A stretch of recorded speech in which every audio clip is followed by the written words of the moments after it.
without even seeing her walk. It shouldn't be anything like as high as this roundabout here. It's high because she's not walking on this part, so she's wearing the tips of her toes, leading to a really high heel. And the cows are walking up a really tight race here, and I can't see them walking at all, and we don't have a list to tell us which cows are lame. The angle here and here should be about 40 to 50 degrees. This is much, much steeper. It's closer to 90 degrees probably. 90 would be about there. It's probably 65 to 70 degrees, let's say.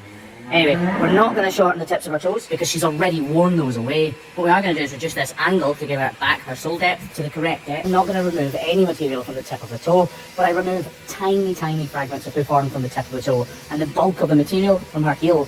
If I didn't remove any from the tip of her toe at all, I'd leave a weird angle and the sole of her foot wouldn't be flat and level. It would undulate and put pressure in specific points, and that's something we really want to avoid. The problem to me is becoming really obvious now, and from the side view you can see the new hoof angle with the old hoof angle, one on top of the other. You can clearly see the difference. Like I said, we didn't see this cow walking. It was just experience that told us there was a problem. I don't know about you, but I couldn't see this problem before it was unveiled by the grinder there. Again, white line disease. So because these cows are in concrete and hard environments, they can slip and smack their feet off things, or even twisting around in tight passageways can do this. So literally when the side wall, as in this part of her foot here, is insulted, a bruise forms behind the white line, the wall horn, sorry, and that causes inflammation which bursts either out the top or out the bottom. Or, when cows turn tight corners on concrete, their feet are literally torn apart. Not in a huge dramatical way, but just enough to start the cracking process. And oh, that is juicy. It actually extends further up here as well. So what we do is, rather than just take one big chunk, which we easily could, because these knives are so sharp, we thin out this hoof horn here and try to read it as it changes. Now, you've all heard me tell you before, this dark bluey, blackish, purplish hoof horn is not problematic, it's just the colour of the horn itself. Don't flinch, you're okay.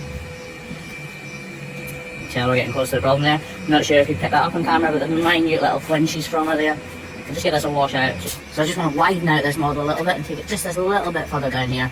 Just to make sure it's cracked, doesn't come to anything. If this was not a problematic foot, I wouldn't have removed this. But because we're going to put a block on here, she doesn't need any of this integrity. The block is going to take all of her weight. Also reduce this. It's important to reduce the entire... Excuse me. Stop at last. It's important to note she's not hurting here, she's just annoyed that she's in the crush. But it's really, really important to reduce the entire heel here. If you come from the other side, you can see there's now a big difference in height between the two claws, and that means that if the block were to fall off prematurely, she would still have some relief from that sore point. Right. We can't take much off, but I need rid of this dirty bit here. There's a little undulation here. I need to clean this up, get rid of this dirt, and take a little bit off here. You can really see that I'm making a huge effort here to be as careful as I can and remove as little hoof horn as possible. I only want to remove what I absolutely need to in order to ensure the block sticks for the duration. You're a hoof trimmer, I need to repair your chair. You can buy Hoofcare Pro.